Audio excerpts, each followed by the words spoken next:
Buenas tardes a todas y todos. Hoy es el tercer debate de nuestro ciclo de extensión universitaria como Facultad de Ciencias Sociales de este proyecto de extensión universitaria llamado Paraguay en tiempos de hartazgo social.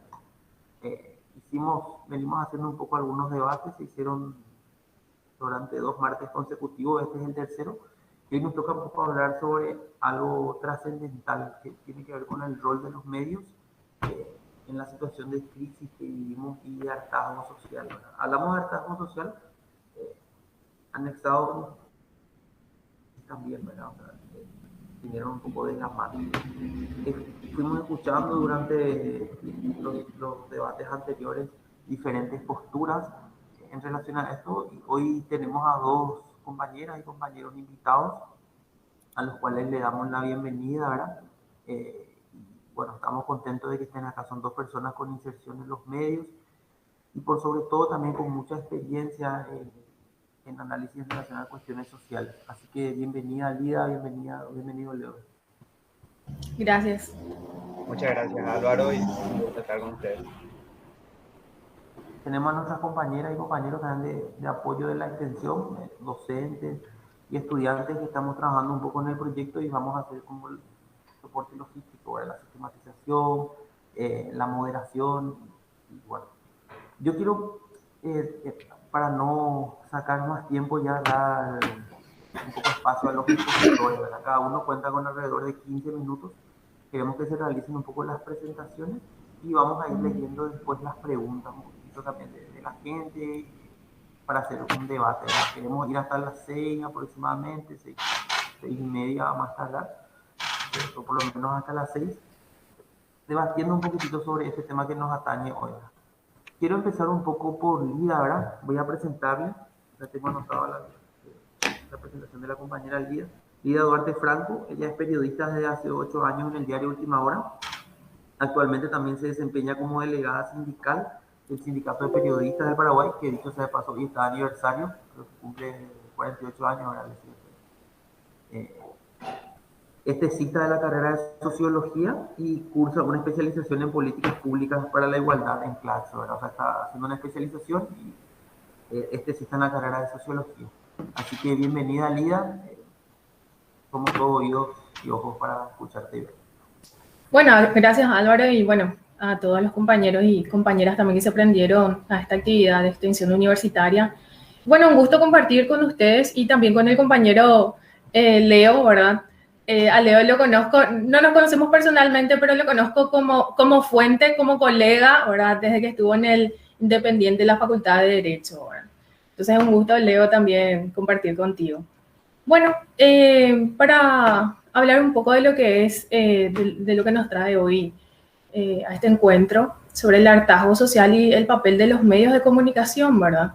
Yo les voy a hablar un poco de los medios tradicionales, que es desde donde tengo experiencia ahora, entonces, y reconociendo el papel de los medios alternativos también, por supuesto, ¿verdad? Nosotros desde los medios tradicionales vemos con mucha admiración, respeto, el trabajo de los medios alternativos que están ganando una mayor posición cada vez, ¿verdad? Bueno, les voy a compartir una breve presentación, vamos a ver.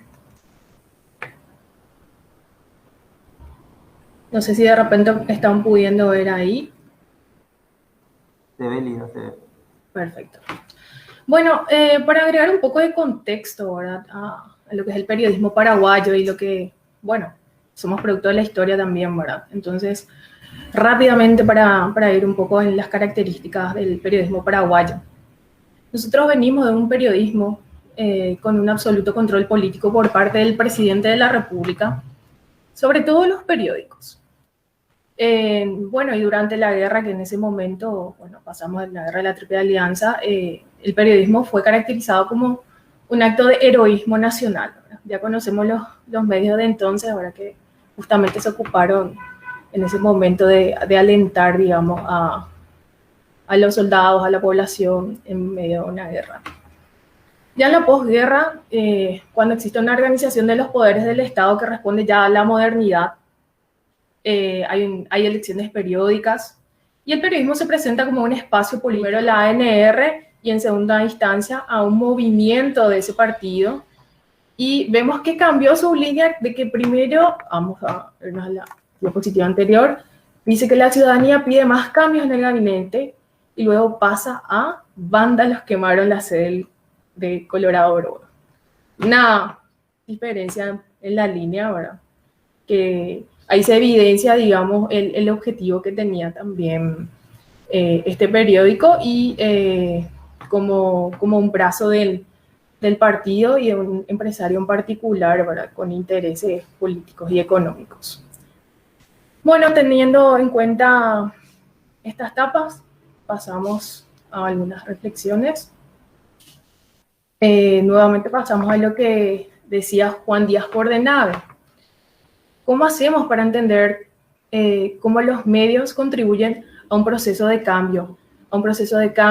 Y si este es positivo o negativo, porque puede ser de ambas maneras. En este caso, los medios acompañaron este proceso que exigía la ciudadanía, aunque los resultados, digamos que no fueron los que buscaba la ciudadanía, ¿verdad? No ocurrió el juicio político y bueno, seguimos esperando por las vacunas. Sigue la corrupción, seguimos endeudados, ¿verdad? Seguimos buscando ese cambio. Bueno, ¿qué dice Juan Díaz Bordenave al respecto? Dice que las contribuciones de los medios al proceso de cambio no dependen de los medios en sí, sino de los intereses de sus propietarios y sus patrocinadores, que en este caso son empresarios, de grupos empresariales, mejor dicho, ¿verdad?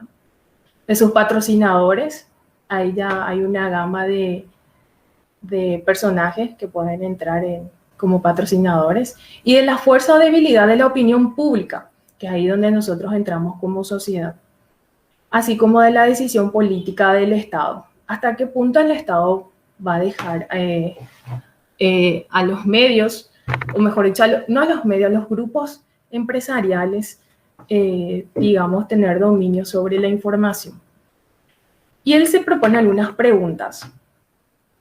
¿Ayudan los medios de comunicación a las obreras y obreros, a las campesinas y campesinos, a los y las estudiantes, a las empleadas y empleados a conocer y entender su situación, encontrar los caminos que podrían seguir para adquirir poder y usarlo bien para mejorar sus vidas? Nos ponemos a analizar si los medios tradicionales, en este caso los que les presenté, si contribuyen a esto. Ahora, les ayudan a ampliar la democracia representativa actual, que los mantiene como espectadores impotentes de su destino, manejado por otros, para pasar a construir juntos una democracia participativa que les permita crecer en autoestima, organización, protagonismo y corresponsabilidad. Me falta una palabra, pero nos ayuda a todos y a todas a ser más libres, más dignos y más felices. Pregunta Bordenave ya en una línea incluso aristotélica, ¿verdad? Entonces nos plantea estas preguntas para nosotros analizar los medios que consumimos y si los medios contribuyen a lo que él llama el desarrollo, ¿verdad? Aunque igual hay ideas del postdesarrollo que es otra discusión, ¿verdad? Pero la idea de desarrollo de Bordenave era la igualdad, respeto a la tierra, a la reforma agraria, por la igualdad de obreros y obreras, de campesinos y campesinas. Él estaba en esa línea. Ahora, para seguir con lo que son los medios tradicionales actualmente, ¿cómo lo enfrentamos los y las periodistas desde adentro? ¿Verdad? Que es otro desafío, porque hay que entender, como dice Díaz Bordenave, que los medios, o sea, la contribución de los medios no depende de los medios en sí y tampoco de los y las periodistas en sí. Podemos de alguna manera tratar de influir, pero la línea editorial depende justamente de los propietarios y propietarias, que justamente colocan en los puestos clave de poder dentro de la estructura de las empresas a personas que responden a esos intereses, justamente para que no sean cuestionados y se lleven a cabo, digamos, la línea editorial que los propietarios y propietarias ordenan, ¿verdad? Bueno, vamos a pasar a eso entonces. Primero vemos las características de los medios escritos tradicionales, ya una descripción, digamos, que podemos hacer los y las periodistas desde adentro. No, incluso también cualquiera creo que se da cuenta de esta situación, ¿verdad? Lo primero es que, bueno, los medios de comunicación están en manos de grupos empresariales, ni siquiera en manos de un empresario, son grupos empresariales que tienen un conglomerado de medios en su poder, además de otro tipo de empresas. Un conglomerado de medios, por un lado, imagínense que al mismo tiempo tiene un conglomerado de empresas de provisión de alimentos. Quizás no lo vemos que sea tan grave, pero es grave eso. Bueno, y estos propietarios, a su vez, o tienen aspiraciones políticas, como ya tuvimos en cuenta en uno de los casos de un medio, un expresidente tiene un holding de medios, y no sabemos qué aspiraciones políticas tiene personalmente para sí o para su grupo, para su agrupación política, para su movimiento. Y también estamos hablando de propietarios que están vinculados al Estado como proveedores. Y pasando nuevamente a las aspiraciones políticas. Recordemos que también otro medio hasta hace poco tuvo un ministro, que como tal el medio no lo reconoce, porque este ministro pertenece a la familia del grupo empresarial. Y si bien el medio afirma tener una objetividad al respecto, en la práctica eso no ocurre. Y cuando estamos hablando de medios o propietarios y propietarias vinculados al Estado, estamos hablando de las licitaciones que lanza el Estado, especialmente para obras de infraestructura, cuando sabemos que el propietario o propietaria de un medio, de un conglomerado de medios, mejor dicho, porque ahora es un medio escrito, radial y televisivo. Los grupos empresariales concentran esos tres tipos de medios y a la vez empresas constructoras que participan en las licitaciones y en cuyo proceso pueden salir algunas informaciones que presionen al Estado para dirigir esa adjudicación a la empresa vinculada al medio de comunicación. Así ocurre. Quizás algunas veces de manera más solapada, pero esas son las prácticas de los medios empresariales. Ahora, algunas reflexiones sobre lo que decía el profesor Orue Pozo acerca de la comercialización de la noticia o la mercantilización. Con esto surge la tendencia de trasladar el modelo de las fábricas a las redacciones, al trabajo que consiste en recolectar datos, interpretarlos y redactarlos para la aprehensión de los lectores y lectoras. Hablando solo de medios escritos, bueno, en este caso. Luego ocurre que los empresarios y empresarias presionan, ya respondiendo a este modelo que anteriormente mencioné, presionan por una mayor producción informativa o una mayor producción de trabajo. De repente, más que informativa, ya le pide al periodista o a la periodista aparecer en TV con la misma paga, ya le pide al mismo o a la misma periodista aparecer en la radio vinculada a la misma empresa sin ningún pago adicional. Mejor dicho, cada vez a un menor costo, que es lo que los empresarios, digamos, buscan. Mayor producción a un menor costo, como las fábricas.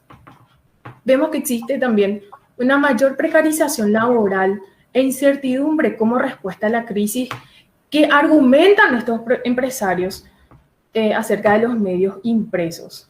Porque actualmente, bueno, hay una crisis en la venta de medios impresos.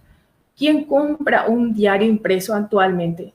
La circulación de medios impresos bajó muchísimo. También porque, bueno, tenemos los medios digitales que son más accesibles otra vez a la población antes que un medio impreso que tiene ya un alto costo también. Igualmente sabemos que esa información digital probablemente no llegue a las comunidades más alejadas, teniendo en cuenta la limitación del acceso a Internet. Pero bueno, en síntesis, los medios tradicionales, los medios escritos en sí, alegan estar en crisis, en una crisis comercial, una crisis económica, y que por sí mismo no mantiene a la redacción. Pero olvidan que quizás el ingreso que tienen no lo obtienen a través de la venta de periódicos, sino a través de de los ingresos que obtienen a través de sus otras empresas que justamente basaron sus ingresos en lo que se publicó o lo que no se publicó en su medio. Por eso es que, digamos, hay una mezquindad todavía acerca de los medios escritos tradicionales por el poder que tienen todavía. Ahora pasamos también a un cambio en las relaciones de producción como reacción, digamos, como efecto de esta mercantilización de la información. Hay un cambio en las relaciones entre las personas dentro del ámbito laboral y también hay un cambio, digamos, en lo que es la relación de la periodista respecto a su trabajo. Es como que ya no hay una ruptura, pero cada vez se trata de separar al periodista o a la periodista de su producción, ¿verdad? Después vemos cómo nosotros reaccionamos ante esta situación. Bueno, lo que nosotros vimos como opción es reaccionar como un colectivo. Y digamos en el diario Última Hora, les puedo contar con experiencia como donde soy delegada sindical, ¿verdad? Nos organizamos, todavía tenemos una fuerza sindical que tiene un respaldo de toda la redacción, digamos, que nos ayuda a tener posicionamientos ante los jefes directos y ante los propietarios o ante el propietario. Entonces eso nos ayuda bastante a discutir, digamos, con esta línea. Entonces, a pesar de las limitaciones, vemos que como organización nos esforzamos para mantener esta resistencia frente a la amenaza de una mayor precarización laboral todavía. Porque recordemos que con la pandemia se instaló el home office y esto hizo que nosotros tengamos que reformularnos cómo organizarnos, porque obviamente la patronal se aprovecha de esta, digamos, de esta complejidad para organizarnos ante los despidos, por ejemplo, ¿verdad? Recordemos que en plena pandemia hubo despidos en todos los medios de comunicación y como tal nosotros nos organizamos para frenar eso. Logramos frenar, pero lastimosamente sí hubo una cantidad importante de gente, de compañeros y compañeras que fueron desvinculados de la empresa. Pero quería recordarles la importancia de lo que es organizarnos para mantener la calidad informativa por un lado, porque nosotros tenemos un compromiso no con la marca, no con la empresa, tenemos un compromiso con la sociedad. Y eso es lo que nosotros, como periodistas, tratamos de que entienda la patronal, que pretende una fidelidad o, bueno, hacia la empresa. Eso no va a ocurrir, porque estamos al servicio de la comunidad. Bueno, queríamos contarles como ejemplo ahora. Si bien vimos hace rato que las tapas coincidieron, vamos a ver. Rato vimos que las tapas coincidieron. Pero ¿qué pasa? Hay veces que las tapas no van a coincidir. Eso tenemos que tener en cuenta. Y para saber si nos ayuda o no, digamos, los medios de comunicación para esta transformación social que propone Bordenave, justamente nos plantea hacernos estas preguntas que él dijo para poder determinar en cuánto contribuyen los medios a un cambio positivo, ¿verdad? Ahora, nuevamente yendo a lo que es la delegatura sindical o el Sindicato de Periodistas del Paraguay y su función. Desde el diario Última Hora logramos, digamos, posicionarnos cuando justamente detectamos que ocurría lo que Díaz Bordenave decía como una transformación negativa, digamos, ¿verdad? Que podríamos analizarlo de esa manera. ¿Y cómo? Bueno, no sé si recuerdan que el diario se estaba asociando a lo que era el oficialismo. Bueno, como periodistas, nosotros también detectamos eso. Entonces, lo que hicimos fue organizarnos y posicionarnos, y lo hacemos públicamente, ¿verdad? Y también es lo que me da la posibilidad también de poder hablar públicamente al respecto del respaldo que tenemos de los y las periodistas, de los compañeros y compañeras. Y Mira, ya queríamos... pero para decirte nomás queda poco tiempo nomás de tu intervención. Seguimos Ah, nomás. bueno, voy a cerrar nomás. Bueno, al respecto, logramos, al respecto logramos posicionarnos, sacamos un comunicado de los periodistas de última hora. A ver si me permiten 2 segunditos nomás compartir el comunicado que logramos, que de repente puede ser no algo tan significativo para nosotros, sí, porque de esta manera logramos alertar a la patronal de que están incumpliendo con el código de ética, incluso, ¿verdad? Sí, solo libertad de expresión y código de ética, todo lo que puedan imaginarse. Y ahí les comparto el comunicado que logramos publicar, ¿verdad? Gracias a un consenso entre los compañeros y compañeras de la redacción, donde alertamos del tinte oficialista de, de la tapa cuando el gobierno atacó un campamento que dice ser un campamento del EPP, y según el titular dice abatió a 2 mujeres, eran 2 niñas. Bueno, esta etapa nos indignó tanto que, bueno, sacamos un comunicado, nos reunimos con la patronal, ¿verdad? Para que esto cambie, ¿verdad? Porque nosotros no podíamos permitir que esto siga así. Y nada, les comparto ahí, bueno, donde alertamos que el tinte oficialista del medio y donde pedimos que no se vuelva a repetir y que sean reglas claras, ¿verdad? Porque la patronal negaba por lo menos que el diario era oficialista. Y hasta ahora no sabemos, bueno, abiertamente no lo dicen, de si es oficialista, de qué partido, a qué grupo apoya, ¿verdad? Pero por lo menos logramos ya sacar esa línea ahora oficialista, o por lo menos disimulan más. Pero es para advertirles que estamos alerta, ¿verdad? Para lo que quieran, digamos, imponer, para la información que quieran imponer. Y bueno, por aquí me quedo, luego para escucharle también ya a Leo. Gracias, Lía. Súper interesante tu exposición. Después quiero hacer unos comentarios también y vamos a leer algunas preguntas, pero tiene mucho de arraigo en la realidad también, ¿verdad? No sé si es una cuestión abstracta, ¿verdad? Sino de una práctica, una vivencia en esta situación de crisis que vivimos como país, ¿verdad? Ahora quiero darle un poco la palabra a Leo.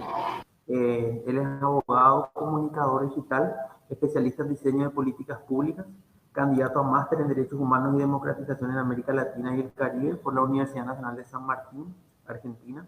Actualmente es director ejecutivo del Centro de Promoción de la Democracia y los Derechos Humanos Yerovia y miembro de la Sociedad de Consultores Políticos del Paraguay. Así que bienvenido, Leo, y te escuchamos atentamente. Buenísimo, muchísimas gracias Álvaro. Ahí se ve la pantalla, sí, genial. Bueno, un gusto, Lidia, también escucharte, muy clara tu presentación y creo que va muy de la mano de lo que quería compartirles hoy a todos ustedes. Bueno, efectivamente, cuando hablamos de medios de comunicación, no hablamos de algo meramente de difusión, hablamos de una pata muy importante en la construcción y consolidación de la democracia en un país, en una sociedad, y donde los medios de comunicación interactúan constantemente, o sea, no están en lo abstracto, no solamente priman los intereses de las personas que lo financian, a pesar de que eso está ahí, sino también muchas veces es importante el rol y el cuidado que tienen los periodistas adentro, es muy importante la presión social que se genera sobre el abordaje de los temas. Y bueno, y cuando hablamos de medios de comunicación en una crisis, tenemos que tratar de tener todas esas aristas constantemente en la mira, ¿no? yo comenzaba con algunas definiciones que ayuden como a entender desde dónde quiero hacer el análisis, ¿verdad? Uno de los primeros intelectuales que aborda fuertemente el rol de los medios de comunicación cuando se tratan de agendas políticas, porque cuando hablamos de crisis hablamos de una situación política que se está abordando.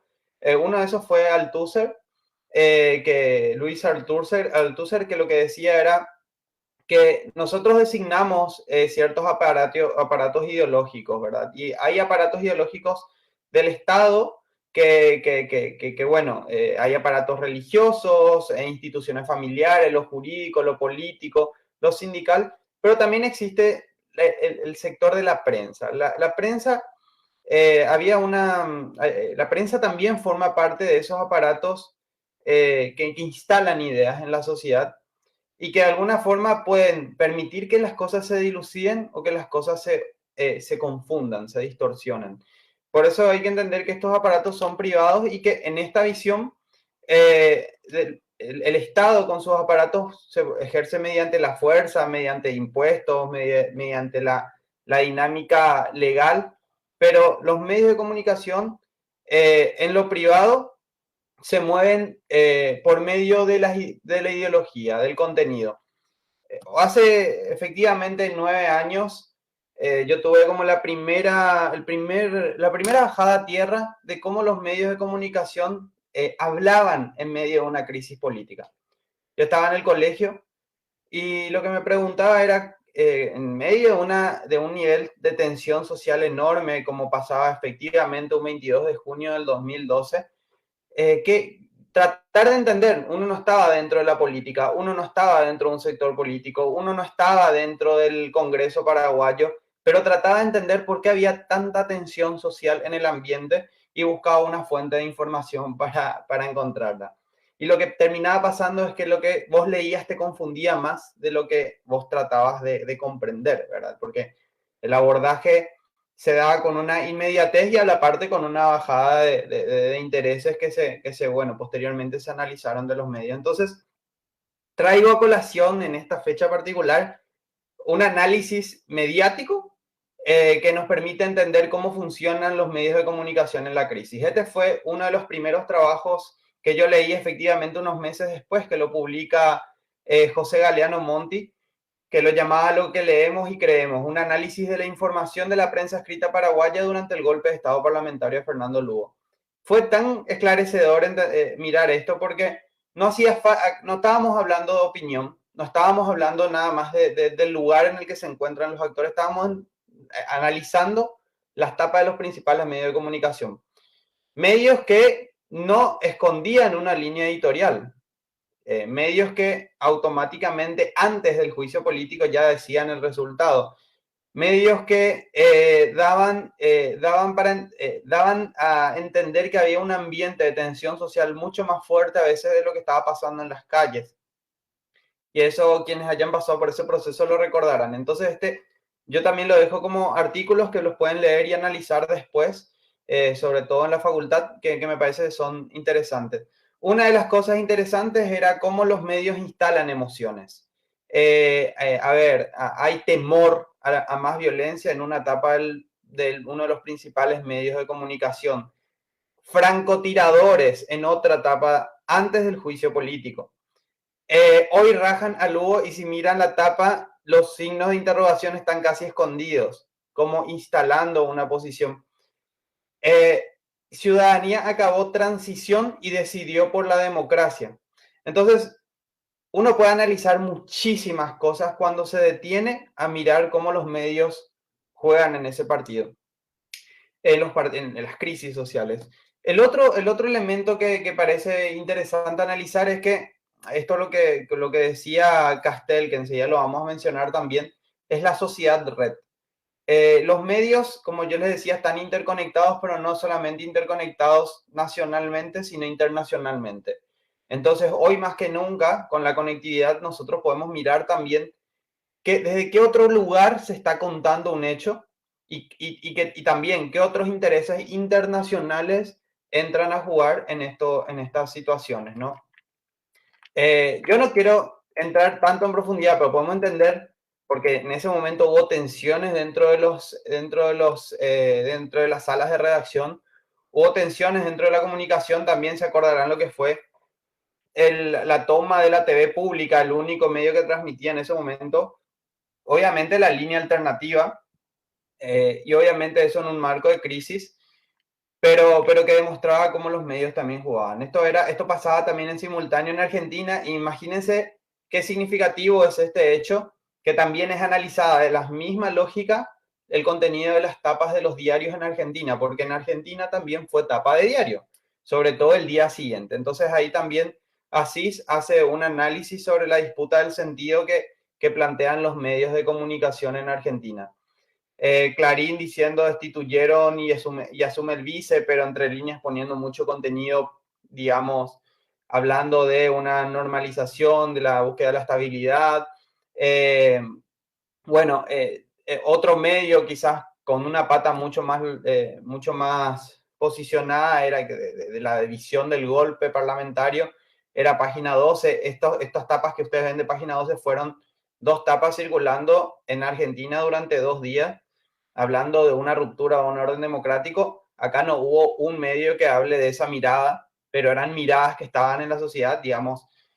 La decisión de entrevistar a alguien que tenga una posición distinta ya es una definición editorial, y esa definición editorial no estaba. Entonces, cuando hay una crisis, es muy importante mirar cómo los medios toman línea editorial para el abordaje que quieren hacer sobre la noticia, más allá de cualquier posición que tengamos. En cuanto tengamos más pluralidad, tenemos más democracia en pos de consolidar. Y cuando evidentemente hay cosas que se ocultan, tenemos mucho que dilucidar y mucho que esforzarnos para tratar de entender la situación.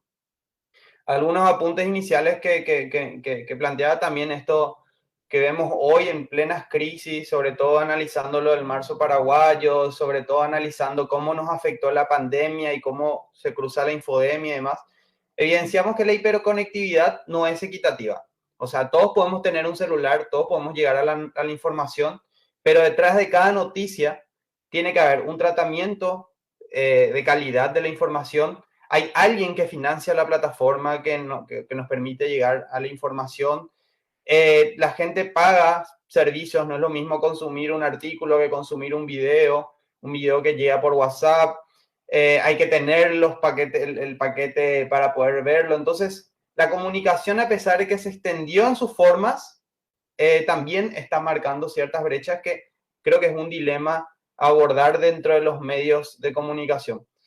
Lo otro, esto que hablaba, ¿no? Que no podemos ocultar las agendas que tengan los medios, sea cual sea el medio, inclusive la búsqueda próxima a la imparcialidad, tiene que ser algo claro, o sea, que los medios puedan asumir, en caso de que tengan crisis al momento de abordar una noticia, también que lo transparenten, ¿verdad? Solemos ver que son muy celosos en ese sentido, y eso lo que genera es como prejuicios y sesgos también en la forma de que el lector lee la noticia. Y ahí entra el otro pilar, que me lo salto, que es el contrato de lectura. Qué importante es en este momento que los lectores y las comunidades detrás de los medios de comunicación entiendan que están firmando, por ponerlo así, un contrato de lectura, donde nosotros buscamos una calidad de información, donde nosotros buscamos estabilidad para los periodistas, donde nosotros buscamos que el contenido sea de calidad, que sea diverso, que sea plural, que tenga un abordaje democrático, que pueda hacer, por decirlo así, una comunidad de lectores. O sea, los medios están migrando hacia eso porque efectivamente la comunidad que antes existía unidireccional de la línea editorial que imprime y se envía el papel, efectivamente eso está cambiando y no se está consumiendo el papel. A los medios no les queda otra que pensar en comunidad, pero para pensar en comunidad, como pensamos cualquier comunidad, necesitamos entender que se están firmando contratos de lectura. Y lo otro es entender que en este proceso que estamos pasando, entre crisis y cambios, hay una relevancia tremenda en cuanto a descentralizar la comunicación. En la medida que nosotros no entendemos que la comunicación se descentraliza para reconocer quienes siempre estuvieron del otro lado, donde no estaban necesariamente los grandes conglomerados empresariales, sino también puede ser las comunidades indígenas que hoy están compartiendo los abusos que están teniendo con desalojos, con violencia policial y demás, y que ellos están ejerciendo una forma de comunicación y que ellos están formando una comunidad de receptores de esa información y de difusores de esa información, nos hace pensar que la comunicación se está descentralizando y está teniendo que tener un abordaje distinto quizás a la priorización editorial corporativa con la cual nosotros valoramos los medios. Y eso está pasando con el arte, eso está pasando con la tecnología, eso está pasando con las comunidades diversas. Entonces es un poco atender sobre cómo entendemos la crisis. Las crisis hoy las tenemos que mirar de una forma mucho más amplia. Justamente esto lo profundizaba Castel cuando decía que la política hoy se basa en la comunicación socializada. Imagínense cómo lo miramos de los medios de comunicación, en la capacidad de influir en la opinión de las personas. El canal de comunicación más importante entre el sistema político y los ciudadanos es el sistema de los medios de comunicación de masas, siendo el primero de ellos la televisión. Hoy podríamos ponerlo en tensión a las redes sociales. Hasta hace poco e incluso en la actualidad, los medios constituyen en gran parte un sistema articulado en el cual normalmente la prensa escrita produce una información original, la televisión la difunde a un gran público y la radio personaliza la interacción. En nuestra sociedad la política es básicamente política mediática. El funcionamiento del sistema político se representa para los medios de comunicación con el fin de obtener el apoyo o al menos la mínima hostilidad de los ciudadanos que se convierten en consumidores del mercado político. Voy a hacer en un rato este mismo juego, pero vamos a analizarlo a partir de las noticias falsas.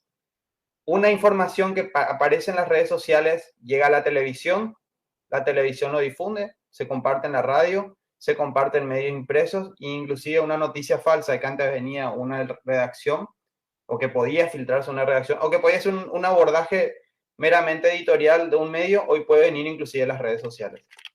Y eso es entender que estamos viviendo también una sociedad red, una sociedad donde todas las plataformas de comunicación se conectan y las líneas editoriales y las líneas, digamos, de ciudadanas también entran en tensión con esto. Voy a tratar de contestar también otras cosas, ¿no?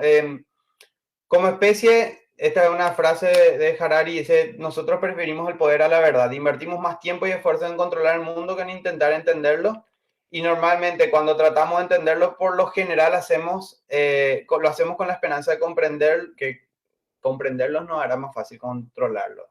Entonces, imagínense que esto pasa también un poco de esta mirada. En Paraguay nosotros tenemos un alto nivel de concentración mediática. Estos medios que hablan hoy desde sus líneas editoriales cada vez están más concentrados. Y no solamente concentrados en lo que respecta a prensa, en lo que respecta al sector financiero, en lo que respecta a la propiedad de la tierra, en lo que respecta a la cadena productiva, a las cadenas de suministro de alimentos. Son estas mismas cadenas donde ya no es solamente la reputación del medio lo que sostienen. Y eso a veces es muy difícil de lidiar con los periodistas, porque los periodistas sostienen una ética. Sin embargo, los medios hoy, los intereses cada vez están más amplios, más vinculados a la protección de sus intereses económicos. Entonces, cuando uno hace el mapeo de cuáles son estos grupos mediáticos y cómo se componen, tranquilamente puede ir desmembrando que los intereses van contraponiéndose constantemente. Lo otro que tiro también en el análisis es esto de la hiperconectividad, que ya les mencioné. Tenemos un aumento del acceso al Internet, tenemos un 97% de la población que accede con el celular, pero también altos niveles de pobreza, y esto peor con la pandemia. Y tenemos un contexto donde las noticias falsas están avanzando. No son nuevas, ya en plena guerra del Chaco se difundía en el mundo noticias falsas sobre lo que estaba ocurriendo en la guerra. Esto era algo que corría en Londres, diciendo que se había suicidado José Félix Estigarribia. Esto lo publicó hace poco un historiador y no es nuevo, pero hoy se difunde mucho más rápido a partir de las redes sociales. Entonces, tenemos hasta acá una sociedad donde se están disputando agendas, donde en medio de una crisis un medio puede marcar una postura y puede sesgar y puede dificultar el acceso a la información, y donde a su vez los conglomerados empresariales tienen intereses muy fuertes en disputa. ¿Qué pasa si a esto le sumamos una pandemia?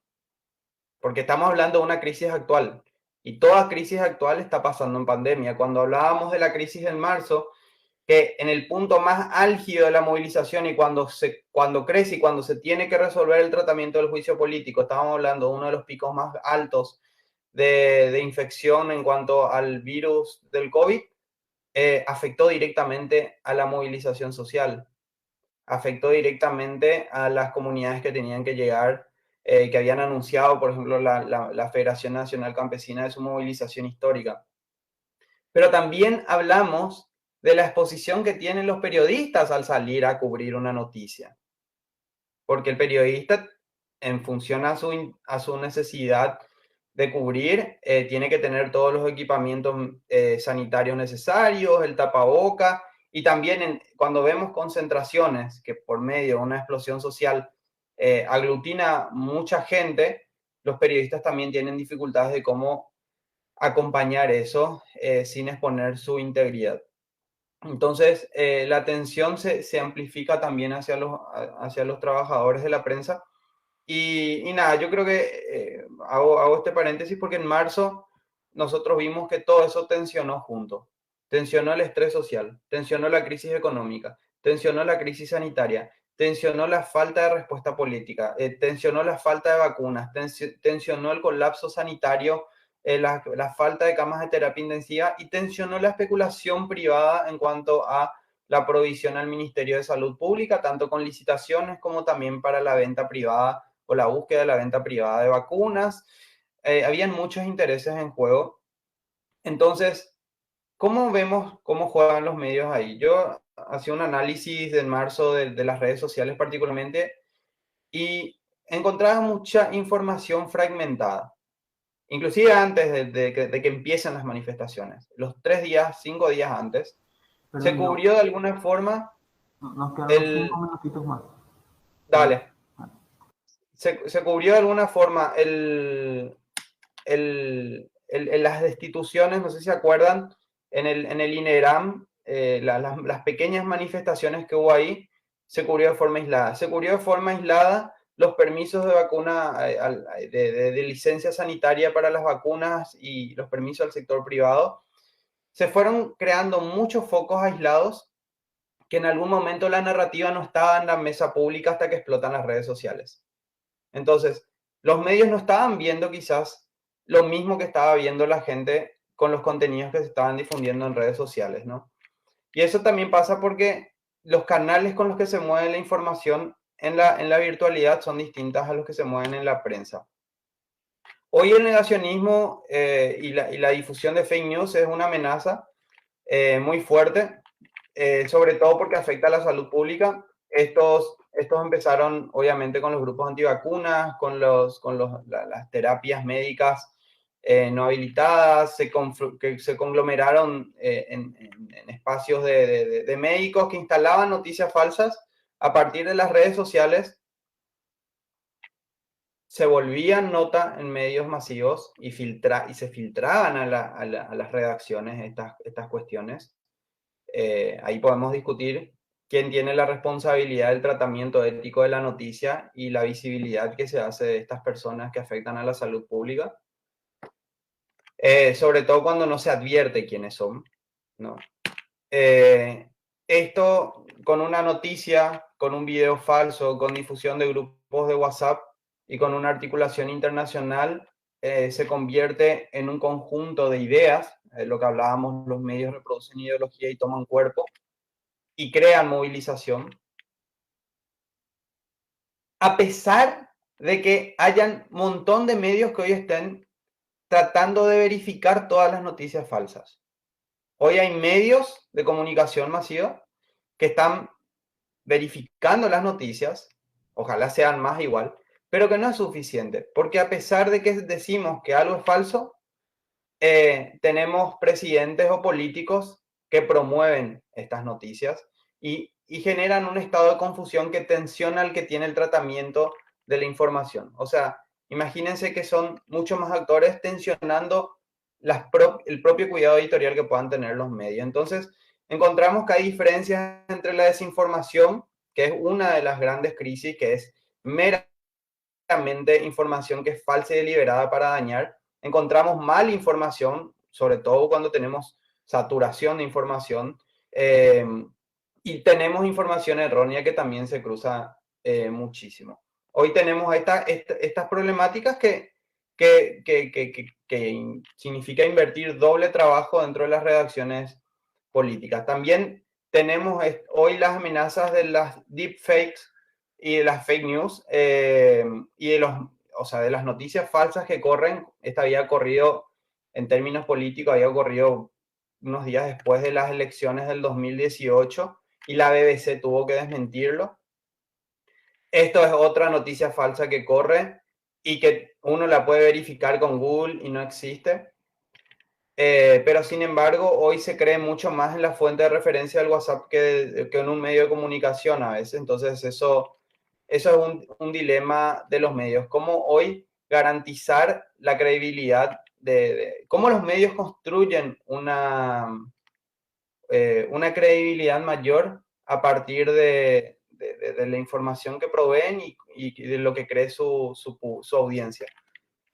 Imagínense que esto es otro ejemplo muy reciente, ¿no? O sea, una noticia que empieza y se gesta en Twitter, donde dicen una empresa en verdad de maletín nacional es la que está detrás de la compra de las vacunas. Un medio toma esa información de Twitter, la vuelve a tapa al día siguiente y en verdad no se verificó nada de toda esa información y mucha gente creyó una noticia falsa sobre un tema de salud. Esto es algo que está pasando. Hoy inclusive con las deepfakes, se están produciendo videos falsos. Entonces, las redacciones tienen un doble. ¿Cómo llegas a verificar si Barack Obama hizo ese video o no hizo ese video que verificó si vos no tenés el número como periodista para llamar a Barack Obama o a Tom Cruise?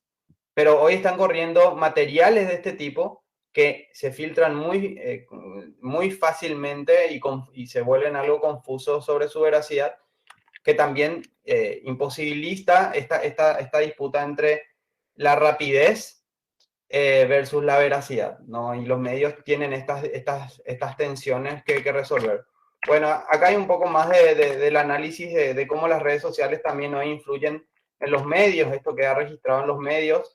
Muchas veces hay más conversación a partir del contenido que se crea en redes que lo que se crea en medios. Las manifestaciones tanto del Acuerdo de Escazú, la manifestación de ciudadanía harta se había evidenciado de la misma forma.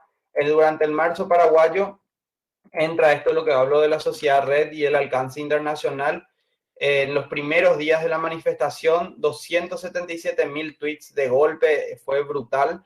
Y acá vemos un alcance global de un tema paraguayo. El mundo estaba observando lo que ocurría en Paraguay. Acá nosotros vemos un gráfico de la conversación en redes. Era la misma proporción de lo que se hablaba fuera de Paraguay de lo que se hablaba de dentro de Paraguay. ¿Quiénes eran los protagonistas? Los mismos protagonistas que estuvieron hace unos días sacando un comunicado contra nada más y nada menos que ABC Color y otro medio del país, que son estas comunidades de K-popers. Ya son comunidades globales, transfronterizas, que implica una responsabilidad mayor. Ya no te tienes que preocuparte por tu audiencia de Paraguay. Ya tu audiencia puede estar en cualquier lugar del mundo y también es una doble responsabilidad. Durante el marzo paraguayo, el principal video de la manifestación dispersa, el primero que se difundió masivamente, fue difundido dentro de redes de K-popers, que son las que vemos de acá para arriba, la mitad para arriba.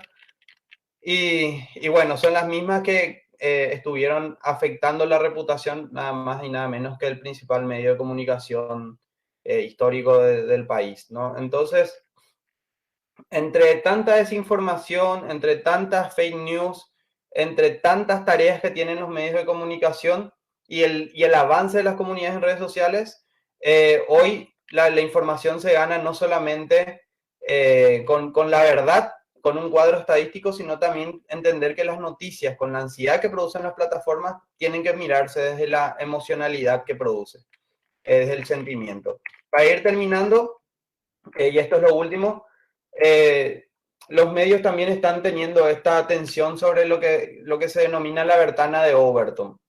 La ventana de Overton es algo que se vio sobre todo en Estados Unidos en los últimos 6 años, sobre todo con el avance de Donald Trump, donde los medios de comunicación empezaron a poner columnistas que hablaban de temas absurdos, que hablaban de temas extremos, inclusive en la televisión y en la radio.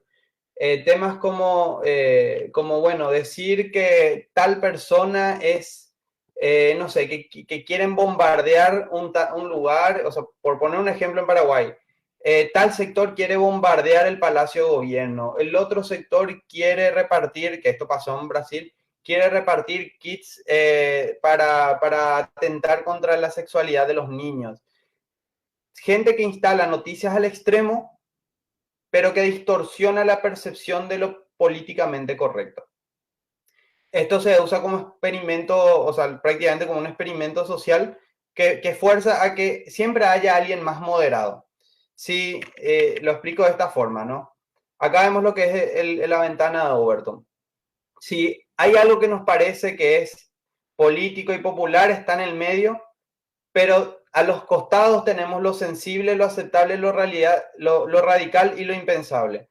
Normalmente un medio de comunicación invita a un analista lo más aceptable, moderado, sensible que se pueda. Pero ¿qué pasa cuando los medios invitan a hablar a personas que hablan de cosas impensables o radicales? Automáticamente ya no tenés dentro de un espectro ideológico un solo analista. Vas a tener que poner 2 o 3 analistas más de un mismo espacio que te pueda parecer que nada, hoy puedas tener un médico antivacunas, tengas que invitarlo, un médico pro ivermectina y un médico que defienda la tesis de la OMS y aparte el Ministerio de Salud Pública. Puedes tener entonces donde no había nada y donde nadie pensaba que tenías que invitarlos, crearon una realidad como para poder distorsionar la percepción pública. Hay un video se reprodujo. Hay un video de Estados Unidos que también se los puedo compartir donde explican cómo esto se aplicó en Estados Unidos y yo lo tiro acá como algunas pistas locales. O sea, a nivel local está pasando, hay información que se tira, no se verifica, se invitan panelistas que hablan de cuestiones absurdas o llevando al extremo de la violencia social para después tener posiciones moderadas y ir normalizando que en la opinión pública se están hablando de cosas que a veces ni siquiera se hablan. Esto está pasando ya hoy en los medios de comunicación en Paraguay, en horarios de prime time. Y entonces frente a estos planteamientos, garantizar y exigir pluralidad en la prensa, defender a los trabajadores de la prensa, periodistas, reporteros gráficos, corresponsales, distribución, apoyar nuevos medios de comunicación social emergentes, privados y alternativos y entender que hoy los medios de comunicación, como las redes sociales, son claves como documentadores. Estas eran un poco algunas reflexiones para sacar la conversación.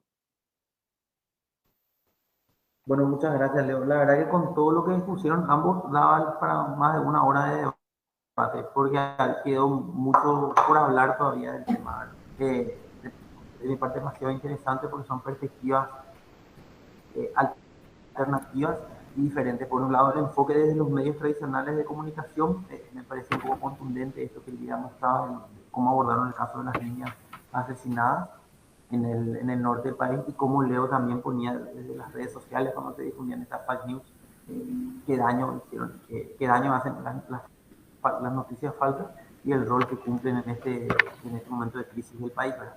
Y quiero abrir un poco acá algunas preguntas, opiniones, debates para que la moderadora nos indique un poco. Buenas tardes a todos. Elizabeth Vega dice, ¿qué solución daría para que los medios no emitan más las noticias falsas?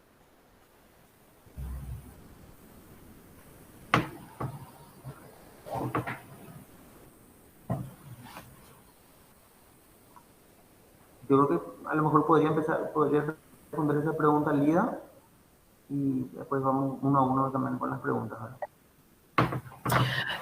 Sí.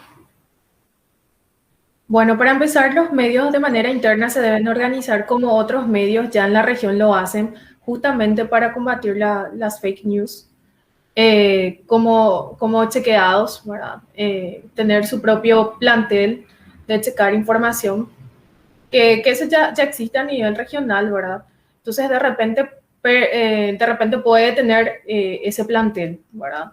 Ahora, eso implica una inversión, y es una inversión que hay que preguntarnos si las empresas de comunicación están dispuestas a afrontar. Pero eso sería de manera ya más rápida, sería eso, ¿verdad? No lo veo como una necesidad a través de una normativa, digamos, una ley, sino de manera, porque el interés del medio debería ser mantener su credibilidad, que es justamente combatir la información falsa. Entonces, para mí la propuesta más directa es que los medios de comunicación se interesen por crear un plantel que chequee la información, que ese sea su trabajo, así como hay ya ejemplos en la región. No sé, Leo, si podrías agregar algo más, que hablaste también bastante de ese tema. Sí, un camino es este, ¿no? Apelar a que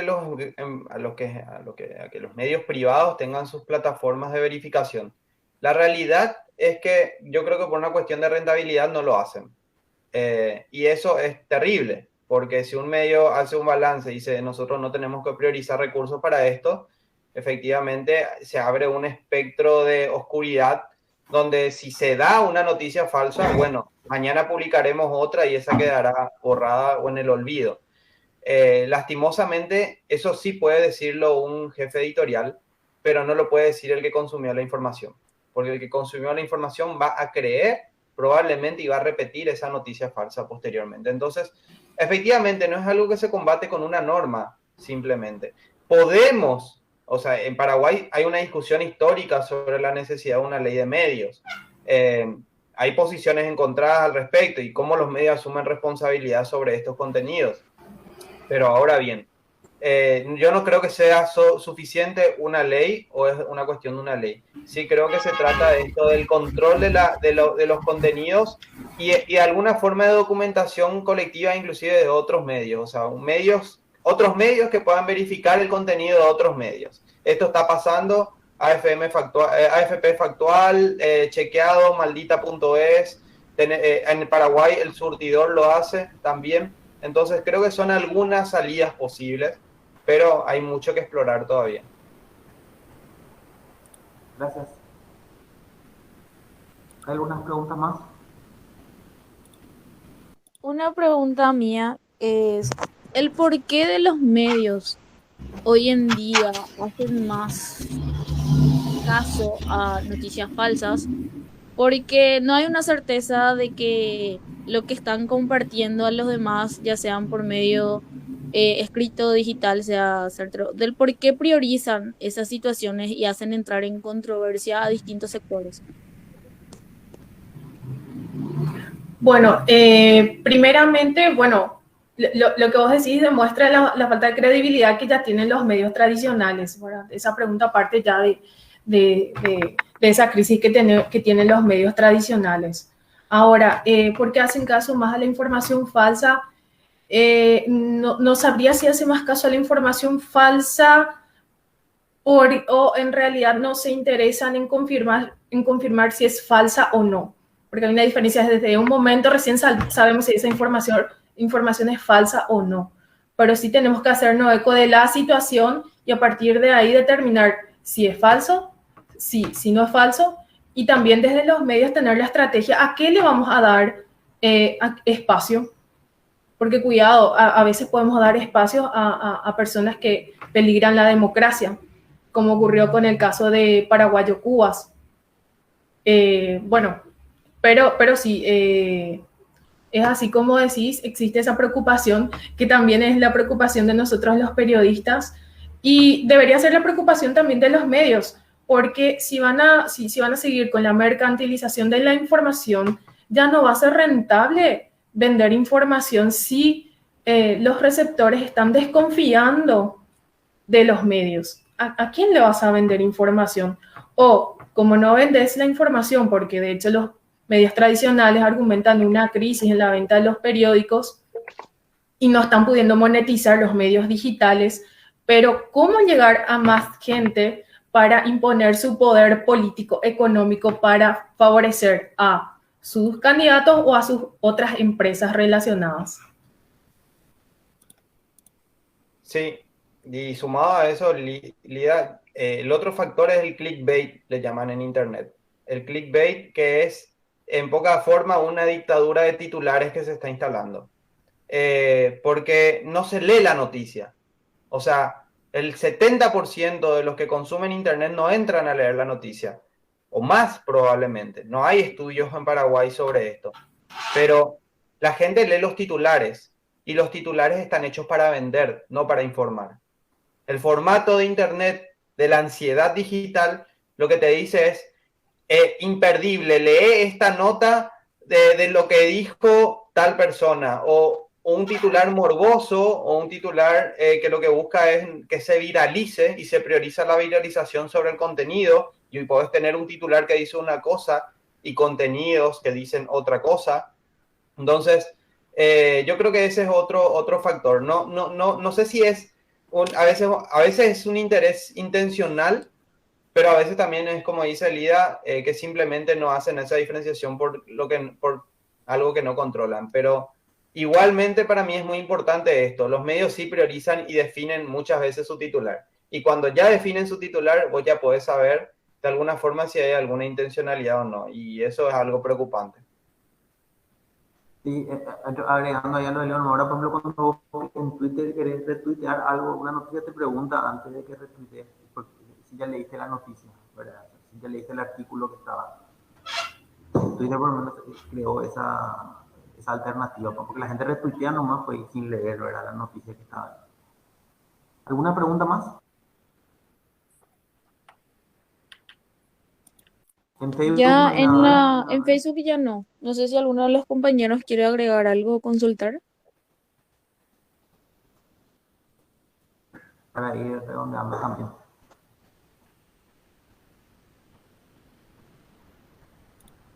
Bueno, yo quería pedirle un poco a Lida y a Leo que si quieren hacer algún cierre, ¿verdad? De mi parte, agradecerles muchísimo por toda esta cantidad de información que nos están dando. Es sumamente importante para la FARC y para nuestro proyecto de extensión que se pueda ver desde otra perspectiva también la forma en que leemos los medios de comunicación, ¿verdad? Normalmente, como dijo Leo, a veces se reproduce simplemente una noticia sin deglutirla, sin haber analizado su contenido. Y ahí es muy importante el rol también de los periodistas, esto que están haciendo del sindicato también, como delegada también, para dar un poco una visión alternativa. Así que, me parte agradecerles, ayuda muchísimo, contribuye muchísimo, tanto en el ámbito académico como de toda la población de FACS. Así que, de mi parte, gracias. Y no sé, darles unos minutos para que hagan un cierre y nos comenten lo que quieran. Bueno, primeramente agradecerles por el espacio, ¿verdad? Y por plantear este tema sobre la preocupación acerca del papel de los medios y cómo los medios están en la mira de la sociedad que demanda información que los medios venden como veraz, digamos, información inmediata, veraz, para informar, entretener, etc. Pero lo que buscamos, lo que en realidad Díaz Guardenave propone es la transformación de la realidad, ¿verdad? Si vemos que algo está mal, un cambio social, ¿verdad? Para eso deberían apuntar los medios de comunicación que, bueno, está difícil eso ahora que están bueno, hace mucho que están en manos de grupos empresariales. Bueno, ese es nuestro desafío, tanto desde los periodistas que estamos desde adentro luchando por mantener ese compromiso con la sociedad, y así también como de afuera, la presión de la sociedad hacia los medios, hacia la demanda de su derecho a la información, ¿verdad? Y a la libertad de expresión. Así que, bueno, gracias por el espacio y estamos siempre por aquí. Gracias, Lida. Bueno, de mi parte, muchísimas gracias también, Álvaro. Muchísimas gracias a la Faxo y a todos los que pudieron dar condiciones para este evento. Yo también tengo algunas cuestiones finales. Uno, entendamos que la información y el rol de los medios, o sea, la información que producen es un derecho humano, no es una mercancía. Cuando uno lo entiende como derecho, puede exigir y debe exigir. Entonces tenemos que exigir mejor información y tenemos que exigir medios de comunicaciones más responsables. El primer punto. El segundo punto, tenemos que defender a los trabajadores de prensa. En el medio de una crisis y en medio de cambios dentro de los medios de comunicación, defendamos a los trabajadores de prensa. Tercer punto, entendamos que van a venir nuevas crisis y necesitamos nuevos medios. Y necesitamos apoyar nuevos medios. Ustedes eligen todos los días la calidad de la comida que comen. Como eligen la calidad de la comida que comen y pagan por eso, elijan la calidad de información que consumen y paguen por eso. Porque no existe información gratis. Entonces, asumir que tenemos que sostener también medios de comunicación distintos también es garantizar nuestro derecho a información de calidad. Y eso es un enfoque que debe ser construido de alguna forma entre todos y todos. Genial. Bueno, gracias a todos también y a todas las que estuvieron participando, opinando, debatiendo, escuchando. Nos vemos pronto otra vez. Gracias, no olviden y Leo. Estamos hablando. Gracias. Hasta luego, cerramos por aquí. Adiós, gracias.